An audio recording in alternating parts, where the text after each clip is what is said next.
ஏங்க ஸ்கேனிங்கில் போனால் கவர்மெண்ட்டில் தாங்க போடுது, கவர்மெண்ட்டில் தாங்க போடுது. ஆ அது என்ன இப்போ எதுக்கு கொடுக்குறீங்க? வீடியோ எடுத்ததுக்கப்புறம் எதுக்கு கொடுக்குறீங்க? தருமத்துக்காக கொடுக்குற? ஏங்க கவர்மெண்ட் கடைங்க, அதுக்கு தாங்க ஜிபே போட்டிருக்குங்க. காசு கொடுத்து வாங்கலாம் அப்படிலாம் சொல்லக்கூடாது. சொல்லுங்கள். பாட்டில் எவ்வளோ? 140 ரூபா தானே விலை போட்டிருக்கு. 140 ரூபா விலை போட்டிருக்கு. 150 ரூபா எதுக்கு வாங்குறீங்க? யார்? நான் புதுசாக பேசல. இப்போ அவர் அப்படி தானே பேசுகிறாரு.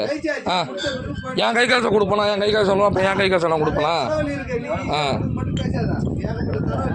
வச்சுக்கிறது என்ன? எனக்கு 10 ரூபா பிச்சா போடுறீங்க, வச்சுக்க, நான் பேசுக்கிறேன் கொடுங்க. அப்புறம் எல்லாத்துக்கு அப்புறம் அவர் பேசுகிற வார்த்தை எப்படி பேசுகிறாரு? சொல்லுங்க.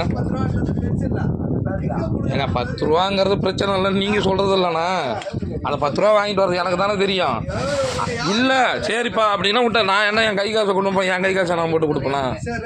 சொல்லுங்கள். அதில் வேணாம், அந்த 10 ரூபாய் நீங்களே வச்சுக்கோங்க. நான் ரெக்கார்டிங் பண்ணிட்டேன்.